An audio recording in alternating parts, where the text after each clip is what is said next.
الحمد لله نحمده ونستعينه ونستغفره ونؤمن به ونتوكل عليه ونعوذ بالله من شرور أنفسنا ومن سيئات أعمالنا. من يهده الله فلا مضل له ومن يضلله فلا هادي له، وأشهد أن لا إله إلا الله وأشهد أن محمدا عبده ورسوله. أما بعد، فإن خير الحديث كتاب الله، وخير الهدي هدي محمد صلى الله عليه وسلم، وشر الأمور محدثاتها، وكل محدثة بدعة، وكل بدعة ضلالة، وكل ضلالة في النار. أعوذ بالله من الشيطان الرجيم.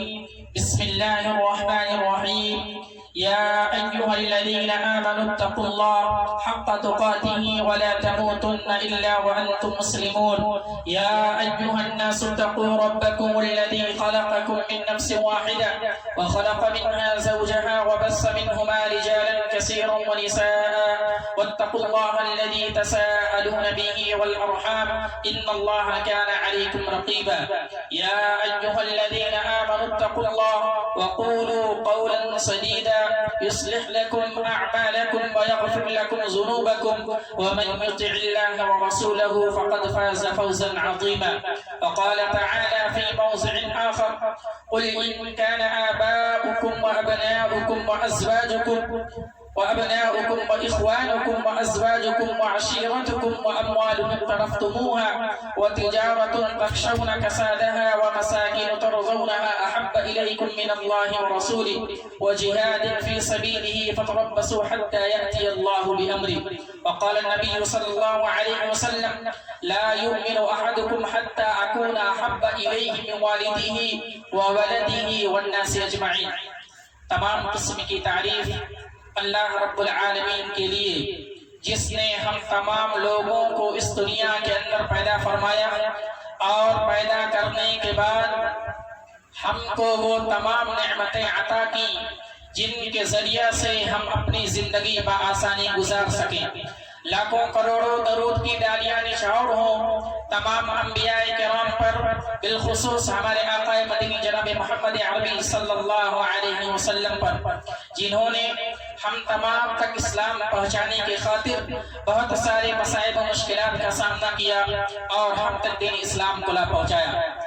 اللہ رب العالمین نے اس دنیا کے اندر بہت سارے نبیوں کو مبعوث کیا اور آخری نبی جناب محمد عربی صلی اللہ علیہ وسلم کو آخری نبی بنا کر کے اس دنیا کے اندر سے نبیوں کے بھیجنے کا سلسلہ ختم کر دیا. ایک مسلمان جو اپنے آپ کو ایمان والا کہتا ہے، اس کے لیے واجب اور ضروری ہے کہ وہ اللہ کے نبی صلی اللہ علیہ وسلم سے محبت کرے.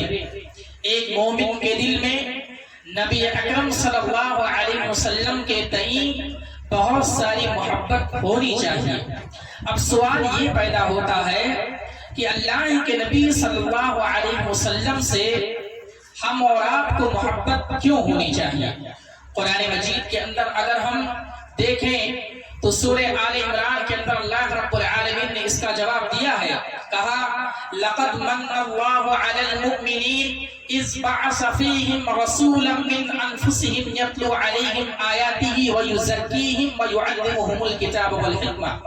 کہ جہاں اللہ رب العالمین کی مسلمانوں یا انسانوں کے اوپر یا امت محمدیہ کے اوپر بہت ساری مہربانیاں ہیں، اس میں سے ایک احسان یہ ہے کہ اللہ رب العالمین نے تمہیں میں سے ایک رسول چنا، اور یہ اللہ رب العالمین کا بہت بڑا احسان ہے.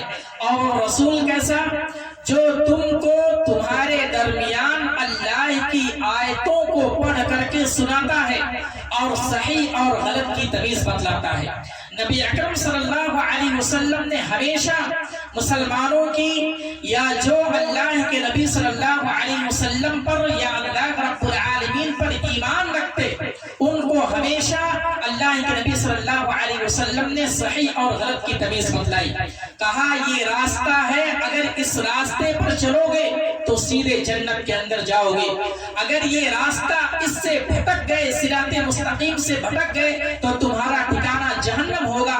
نبی اکرم صلی اللہ علیہ وسلم نے ہمیشہ اپنے امت کی رہنمائی کی، صحیح اور غلط کی تمیز بتلائی. اس لیے اللہ رب العالمین نے کہا کہ تمہیں میں سے ایک رسول ایسا چنا گیا جو تمہارے درمیان رہتا ہے، صحیح اور غلط کی تمیز کرتا ہے، تمہارے لیے آیتوں کی تلاوت کرتا ہے اور بتلاتا ہے، تمہارے نفس کو صاف کر دیتا ہے، تمہارے نفس کی تزکیہ کرتا ہے.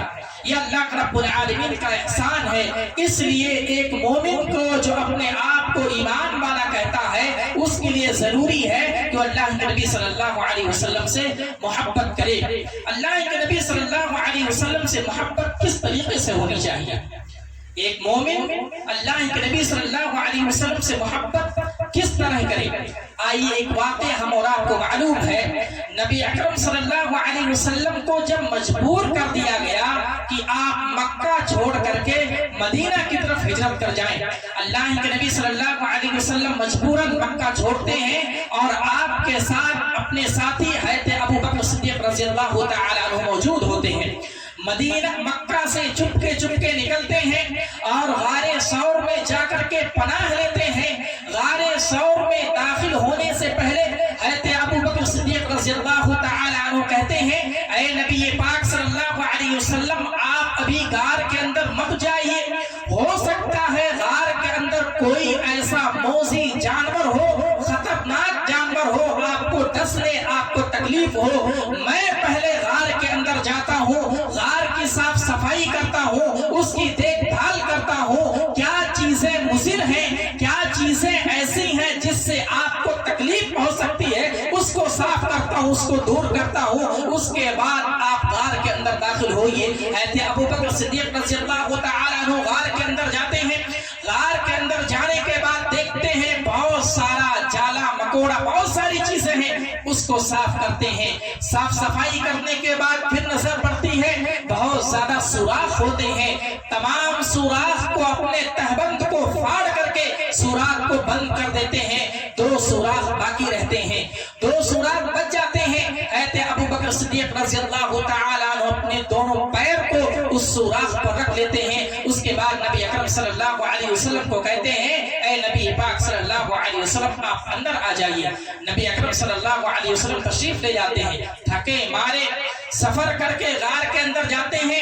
حضرت ابو بکر کی گود میں نبی اکرم صلی اللہ علیہ وسلم اپنا سر رکھتے ہیں اور نیند آ جاتی ہے. نیند میں آپ پوری طرح سے ملوث ہو جاتے ہیں. اچانک سے کیا ہوتا ہے، وہ سوراخ پر جس سوراخ پر حضرت ابو بکر صدیق رضی اللہ تعالی عنہ نے اپنا پاؤں رکھا ہوا تھا، اس سوراخ میں ایک موذی جانور غالباً بچھو ڈنک مار دیتی ہے. ڈنک مارنے کی وجہ سے تکلیف بہت زیادہ ہوتی ہے. حضرت ابو بکر صدیق رضی اللہ تعالی عنہ کو تکلیف ہو رہی ہے، آپ پریشانی میں مبتلا ہیں، آپ مصیبت زدہ ہیں، آپ کو درد محسوس ہو رہا ہے، لیکن نبی کونین نبی اکرم صلی اللہ علیہ وسلم آپ کی گود میں سوئے ہوئے ہیں. محبت قربان جائیے حضرت ابو بکر صدیق رضی اللہ تعالی عنہ پر.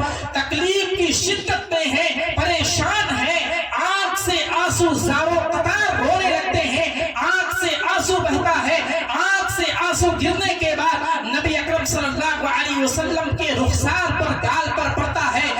آنسو کے گرنے کی وجہ سے نبی اکرم صلی اللہ علیہ وسلم کی نیند کھل جاتی ہے. پوچھتے ہیں ابو بکر کیا ماجرا ہے، کیوں رو رہے ہو، کس درد میں ہو، کس تکلیف میں ہو، کس درد سے گزر رہے ہو؟ حضرت ابو بکر صدیق رضی اللہ تعالی عنہ کہتے ہیں شاید کوئی موذی جانور، شاید کوئی بچھو پیر میں ڈنک مار دیا ہے. شدت اتنی زیادہ ہے، تکلیف اتنی زیادہ ہے، درد اتنا زیادہ ہے کہ میں کنٹرول نہ کر پایا. چاہتا تو تھا آپ کو نیند میں خلل نہ واقع کروں، آپ کو نیند سے بیدار نہ کروں، آپ کی نیند میں ذرہ برابر کوئی تکلیف نہ ہو، لیکن آنسو نے ساتھ نہ دیا.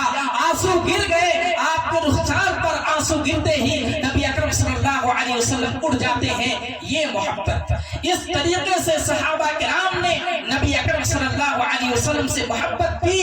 ڈنک مار دیا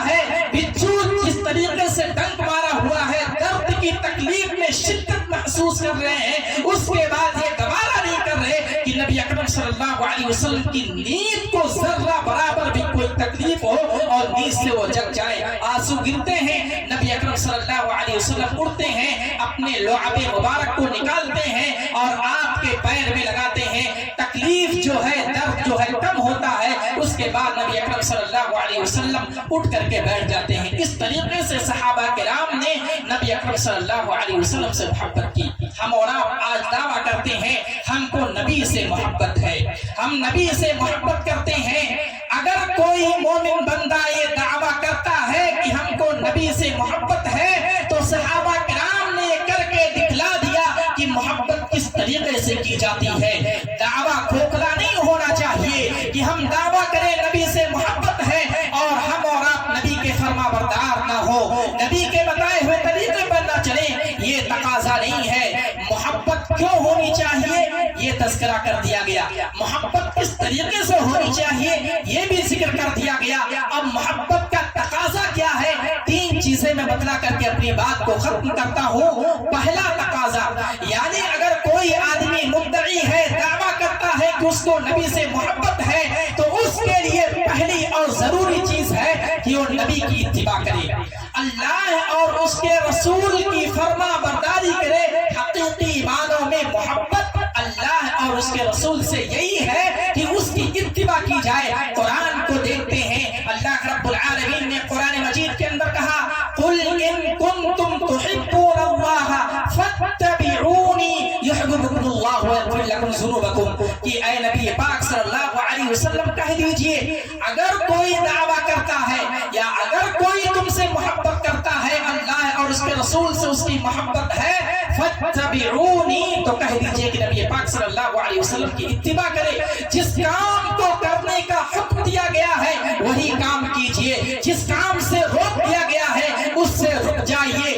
اگر حدیث میں قرآن میں کوئی چیز منع ہے یا قرآن اور حدیث سے کوئی چیز ثابت نہیں ہے تو ایک مومن بندہ جو اپنے آپ کو ایمان والا کہتا ہے اور جو یہ دعویٰ کرتا ہے کہ وہ نبی سے محبت کرتا ہے، اس کے لیے واجب اور ضروری ہے کہ وہ کام نہ کرے۔ آج ہم اور آپ یہ دعویٰ کرتے ہیں یا کہہ لیجئے کہ ایک بہت بڑی جماعت جو کہتی ہے کہ ہم عاشق رسول ہیں، نبی کے محب ہیں، نبی سے محبت کرتے ہیں، ایسے عید مناتے ہیں، ایسے چیز کا ایجاد دین کے اندر کرتے ہیں جس کا نہ تو دین سے کوئی تعلق ہے نہ تو قرآن سے کوئی تعلق ہے۔ یہ کھوکھلا دعویٰ ہم اور آپ کا کام آنے والا نہیں ہے۔ ایک کھوکھلے دعوے سے ہم اور آپ کو پرہیز کرنا چاہیے۔ اللہ رب العالمین نے کہا کہ اگر کوئی آدمی صحیح معنوں میں نبی سے اور اللہ سے محبت کرتا ہے تو اللہ اور اس کے رسول کی فرما برداری کرے، اللہ اور اس کے رسول کی اتباع کرے۔ کہا قُلْ إِن كُنْتُمْ تُحِبُّونَ اللَّهَ فَاتَّبِعُونِي، میری اتباع کرو۔ اسی طریقے سے ایک صحابی کا واقعہ، ایک صحابی ہیں نبی اکرم صلی اللہ علیہ وسلم کی خدمت میں حاضر ہوتے ہیں، کہتے ہیں اے نبی پاک صلی اللہ علیہ وسلم مجھے آپ سے بہت زیادہ محبت ہے، اتنی زیادہ محبت ہے کہ آپ کے درمیان جب رہتا ہوں تو میں خوش رہتا ہوں، دل مطمئن رہتا ہے، لیکن جب میں گھر جاتا ہوں آپ کو نہیں دیکھتا ہوں، آپ کے سامنے نہیں رہتا ہوں، دل بے قرار ہو جاتا ہے، دل مضطرب ہو جاتا ہے، دوڑا دوڑا آتا ہوں، آپ کو دیکھتا ہوں، دل کو سکون ملتا ہے۔ خدا نہ کرے ایسا نہ ہو کہ میں اس دنیا سے چلا جاؤں یا آپ اس دنیا سے چلے جائیں، آپ کی محبت میں اگر دل بے قرار ہو تو میں کیا کروں؟ اے اللہ رب العالمین، اے اللہ کے نبی صلی اللہ علیہ وسلم اگر میری چاہت ہو آپ کو دیکھنے کی اور میں دنیا میں نہ رہوں تو کیا کروں؟ اللہ کے نبی صلی اللہ علیہ وسلم کے پاس کوئی جواب نہیں ہے۔ دنیا سے آدمی چلا گیا، نبی سے محبت ہے یا صحابی چلے گئے، پھر دیکھنا چاہے کیسے دیکھ سکتے ہیں؟ نبی پاک صلی اللہ علیہ وسلم کے پاس کوئی جواب نہیں۔ نبی پاک صلی اللہ علیہ وسلم بیٹھے ہیں، خاموش ہیں۔ اللہ رب العالمین آیت نازل کرتا ہے وَمَن يُطِعِ اللَّهَ وَالرَّسُولَ فَأُولَٰئِكَ مَعَ الَّذِينَ أَنْعَمَ اللَّهُ عَلَيْهِم مِّنَ النَّبِيِّينَ وَالصِّدِّيقِينَ وَالشُّهَدَاءِ وَالصَّالِحِينَ۔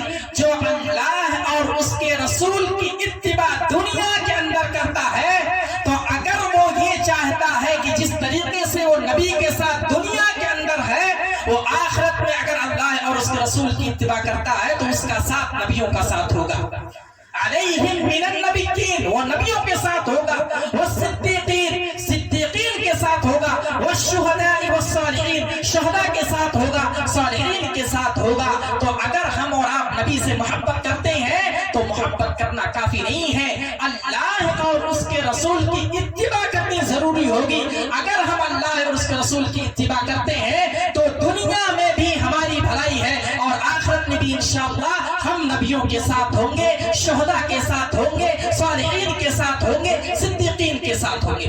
تو محبت کرنا کافی نہیں، تقاضا یہ ہے کہ اللہ اور اس کے رسول کی اتباع کی جائے۔ دوسرا تقاضا کیا ہے کہ اللہ اور اس کے رسول کے لیے تمام چیزوں کو قربان کر دینا، دین اسلام کے لیے تمام چیزوں کو قربان کر دینا۔ اللہ رب العالمین نے قرآن مجید کے اندر کہا قل ان کان آباؤکم وابناؤکم واخوانکم وازواجکم وعشیرتکم واموال اقترفتموها وتجارة تخشون کسادها ومساکن ترضونها احب الیکم من اللہ ورسولہ وجہاد فی سبیلہ فتربصوا حتی یأتی اللہ بامرہ۔ اے نبی پاک صلی اللہ علیہ وسلم آپ کہہ دیجئے اگر آپ کے آبا و اجداد، آپ کی اولاد، آپ کی بیویاں، آپ کے رشتہ دار، آپ کے وہ مال جو تم نے جو ہم کما کر کے رکھے ہیں، وہ تجارت تخشون کسادہ، ایسی تجارت جس کے ڈرنے اور جس کے ختم ہونے کے ڈر سے آپ جو ہے رنجیدہ ہو جاتے ہیں، وہ مساکن ترضونها، اور ایسی جگہ جس کو آپ رہنا پسند کرتے ہیں، اگر یہ تمام چیزیں اللہ اور اس کے رسول سے زیادہ محبوب ہے تو آپ اللہ اور اس کے رسول سے جہاد کرنے کے لیے تیار ہو جائیں۔ اس آیت کے اندر یہ کہا گیا ہے کہ چاہے آپ کی آبا و اجداد ہو، چاہے آپ کی اولاد ہو، چاہے آپ کی بیویاں ہو، چاہے آپ کے رشتہ دار ہو، چاہے آپ کی اموال ہو، چاہے آپ کے تجارت ہو، چاہے آپ کا مسکن ہو، چاہے آپ کی بلڈنگ ہو، چاہے آپ کی جائیداد ہو، تمام چیزیں اللہ اور اس کے رسول سے زیادہ محبوب نہیں ہونی چاہیے۔ تمام چیزیں اللہ اور اس کے رسول سے زیادہ محبوب نہیں ہونی چاہیے۔ یہ تمام چیزوں پر رسول کی محبت زیادہ ہونی چاہیے، اللہ کی محبت غالب آنی چاہیے۔ صحیح معنوں میں اگر آپ ایسا کرتے ہیں تو آپ کامیاب ہیں۔ تو تمام چیزیں اللہ اور اس کے رسول کے لیے قربان کر دینا، یہی صحیح معنوں میں یہ تقاضا ہے رسول سے محبت کا، رسول کے ساتھ دم بھرنے کا، رسول کی فرما برداری کرنے کا تقاضا یہ ہے کہ تمام چیزوں کو اللہ اور اس کے رسول کے لیے قربان کر دینا۔ حضرت ابو بکر صدیق رضی اللہ تعالی عنہ کے بارے میں آتا ہے جب جنگ بدر ہوئی، جنگ بدر پہلی جنگ، ان کے بیٹے کیا نام ان کا؟ حضرت عبد الرحمن بن ابو بکر، یہ ابھی اسلام نہیں لائے تھے، یہ ابھی اسلام نہیں لائے تھے، ایمان کے دائرے میں داخل نہیں ہوئے تھے، اسلام میں داخل نہیں ہوئے تھے۔ جنگ بدر جب ہوئی، عبد الرحمن کہتے ہیں کہ اے ابا جان، جب وہ ایمان لے آتے ہیں جنگ کے بدر کے بعد بیٹھتے ہیں تو کہتے ہیں اے ابا جان، آپ جنگ میں میرے پاس آئے تھے، میری تلوار کے پاس آئے تھے، آپ کی گردن تھی، میری تلوار تھی، چاہتا تو میں آپ کو قتل کر سکتا تھا، جنگ میں ہم آمنے سامنے ہوئے تھے، لیکن باپ کی محبت غالب آ گئی، باپ کی محبت غالب آ جانے کی وجہ سے میں نے آپ کو قتل نہیں کیا، میں نے آپ کے اوپر وار نہیں کیا، میں نے آپ کے اوپر تلوار نہیں چلائی۔ حضرت ابو بکر صدیق رضی اللہ تعالی عنہ کہتے ہیں اے میرے پیارے بیٹے، اگر میں جنگ بدر میں تمہارے پاس آتا اور میری تلوار ہوتی، تمہاری گردن ہوتی، تو میں تمہارا سر قلم کر دیتا۔ میں یہ نہیں سوچتا کہ تم میرے بیٹے ہو، میرے سامنے ایسا لگتا کہ تم میرے خلاف جنگ لڑ رہے ہو، بیٹے کی محبت غالب نہیں آتی، کیونکہ اللہ رب العالمین کا فرمان ہے کہ تمام چیزیں اللہ اور اس کے رسول سے زیادہ محبوب نہیں ہونی چاہیے، تمام چیزوں پر اللہ اور اس کے رسول کی محبت غالب آنی چاہیے۔ حضرت ابو بکر یہ کہتے ہیں اگر تم میرے پاس آتے میں تمہارا سب قلم کر دیتا، ایک وقت کے لیے بھی نہیں سوچتا، کیونکہ دین کے لیے، اسلام کے لیے تمام چیزیں قربان ہیں۔ تو دوسرا تقاضا یہ ہے کہ اللہ اور اس کے رسول کے لیے تمام چیزیں قربان کر دینا۔ اسی طریقے سے حضرت عبد الرحمن بن عوف رضی اللہ تعالی عنہ کے بارے میں آتا ہے، یہ بہت مالدار صحابی، یہ تجارت میں ان کا بہت بڑا رول رہا ہے، یہ تجارت کوئی بھی کرتے ان کا نفع ہی نفع ہوتا۔ یہ مکہ سے ہجرت کر کے مدینہ جانے لگے، مدینہ جاتے وقت گھر والوں کو، پہلے سسرال والوں کو پتہ لگا کہ حضرت عبد الرحمن بن عوف اپنے تمام چیزوں کو چھوڑ کر کے مدینہ جا رہے ہیں، ہجرت کرنے کا ارادہ کرتے ہیں۔ سسرال والے آتے ہیں، کہتے ہیں اگر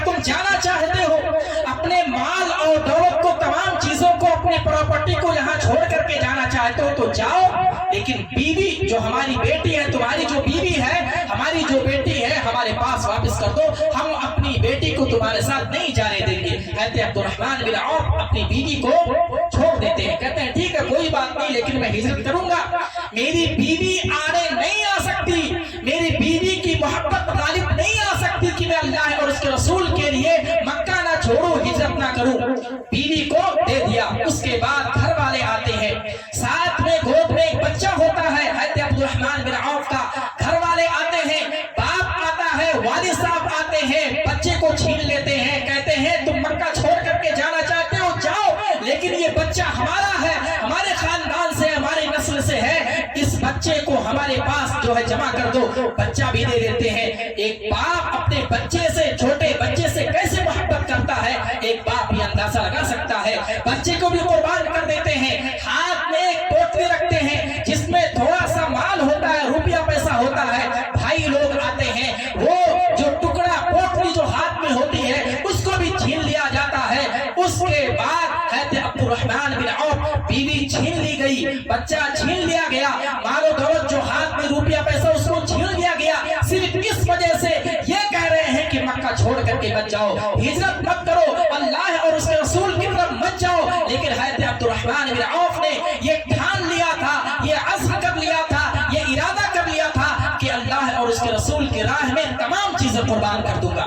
تمام چیزوں کو قربان کر کے نبی اکرم صلی اللہ علیہ وسلم کی بارگاہ میں جا کر کے پہنچتے ہیں۔ تو اس طریقے سے صحابہ کرام نے تمام چیزوں کو قربان کر دیا، بیوی کو داؤں پر لگا دیا، بچہ ہاتھ سے چھین لیا گیا، مال و دولت کو چھین لیا گیا، گھر باپ دادا رشتہ دار تمام چیزوں کو چھوڑ کر کے جو ہے نبی اکرم صلی اللہ علیہ وسلم کی بارگاہ میں حاضر ہوتے ہیں۔ نبی اکرم صلی اللہ علیہ وسلم پوچھتے ہیں اے عبد الرحمن کیا لے کر کے آئے ہو؟ کہتے ہیں تمام چیزوں کو قربان کر کے آپ کی بارگاہ میں آ گیا ہوں اور آپ کی خدمت میں حاضر ہوا ہوں۔ تو اس طریقے سے اللہ کے صحابہ، اللہ کے نبی صلی اللہ علیہ وسلم کے جو صحابی تھے، اس طریقے سے انہوں نے قربانیاں دی۔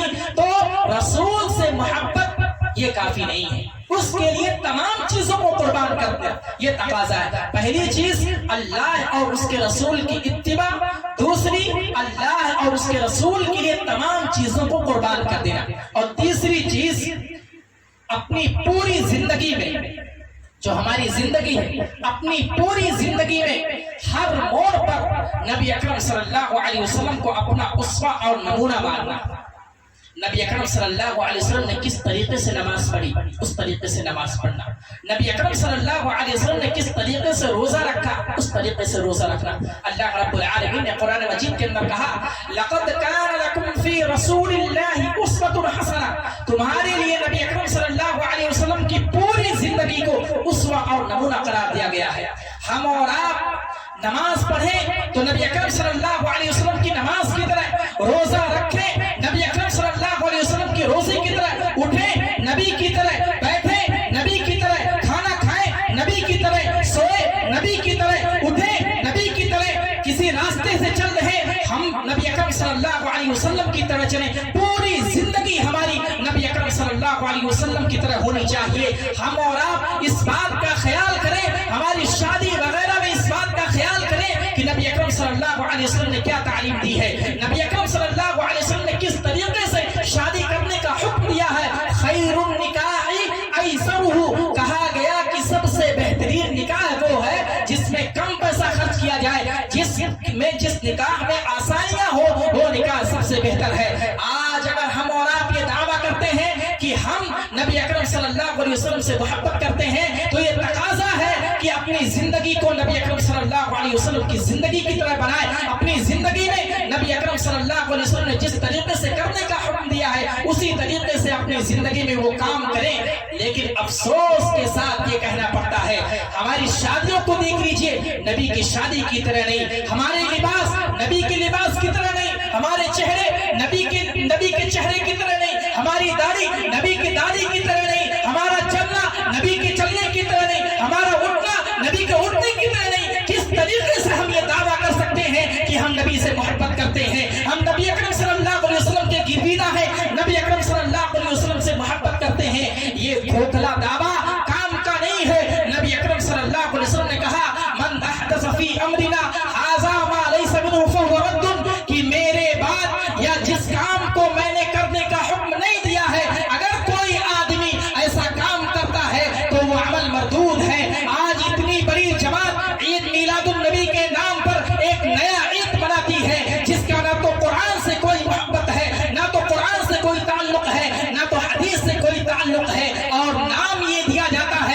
ہم نبی سے محبت کرتے ہیں. نبی سے یہ محبت یہ کھوکھلا دعویٰ ہے, یہ نبی سے کوئی محبت نہیں. اگر نبی سے سچی محبت ہوتی تو اللہ کے نبی صلی اللہ علیہ وسلم کی اتباع ضروری ہے. اللہ کے نبی کی اتباع کرنی چاہیے, اللہ کی اتباع کرنی چاہیے. صحیح معنوں میں یہی محبت ہے, صحیح معنوں میں یہی جو ہے اللہ کے رسول سے محبت اور اللہ کے رسول کی فرما برداری ہے.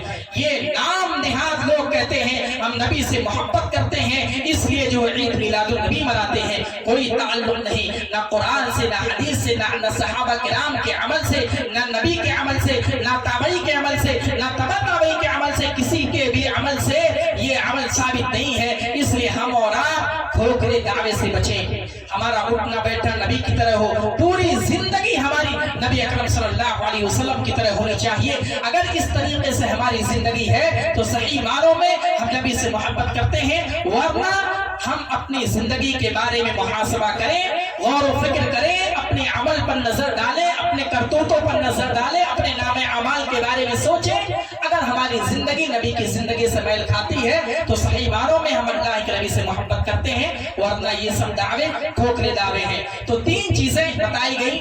ایک تو یہ کہ ہم اللہ کے نبی صلی اللہ علیہ وسلم سے محبت کیوں کریں, دوسرے اللہ کے نبی صلی اللہ علیہ وسلم سے محبت کس طریقے سے کرنی چاہیے, اور نبی اکرم صلی اللہ علیہ وسلم سے اگر کوئی آدمی یہ دعویٰ کرتا ہے کہ محبت کرتا ہوں تو اس کے تقاضے کیا ہیں. تین چیزیں سے بتلائی گئی. ایک یہ کہ اللہ کے نبی کی اتباع کی جائے, دوسرے اللہ اور اس کے رسول کے لیے تمام چیزوں کو قربان کر دیا جائے, اور تیسرے اپنی پوری زندگی میں نبی اکرم صلی اللہ علیہ وسلم کو اسوہ اور نمونہ بنایا جائے.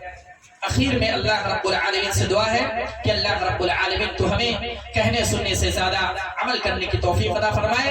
اے اللہ رب العالمین جب تک اس دنیا کے اندر رکھ, ایمان اسلام کی حالت میں رکھ. اے اللہ رب العالمین ہم کو نبی اکرم صلی اللہ علیہ وسلم سے سچی محبت کرنے کی توفیق عطا فرما. اے اللہ رب العالمین تو ہمیں نبی اکرم صلی اللہ علیہ وسلم کی اتباع کرنے کی توفیق عطا فرما. اللہ اور اس کے رسول کے لیے تمام چیزوں کو قربان کرنے کی توفیق عطا فرما. اے اللہ رب العالمین ہم اپنی زندگی میں نبی اکرم صلی اللہ علیہ وسلم کا اپنا اسوہ اور نمونہ بنائیں. آمین. تقبل یا رب العالمین. وآخر دعوانا ان الحمدللہ رب العالمین.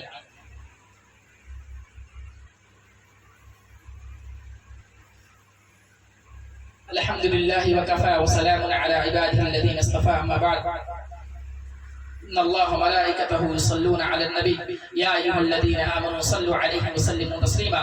اللهم صل على محمد وعلى آل محمد كما صليت على إبراهيم وعلى آل إبراهيم إنك حميد مجيد. اللهم بارك على محمد وعلى آل محمد كما باركت على إبراهيم وعلى آل إبراهيم إنك حميد مجيد. عباد الله رحمكم الله, إن الله يأمر بالعدل والإحسان وإيتاء ذي القربى وينهى عن الفحشاء والمنكر والبغي يعظكم لعلكم تذكرون. ولذكر الله أكبر والله يعلم ما تصنعون.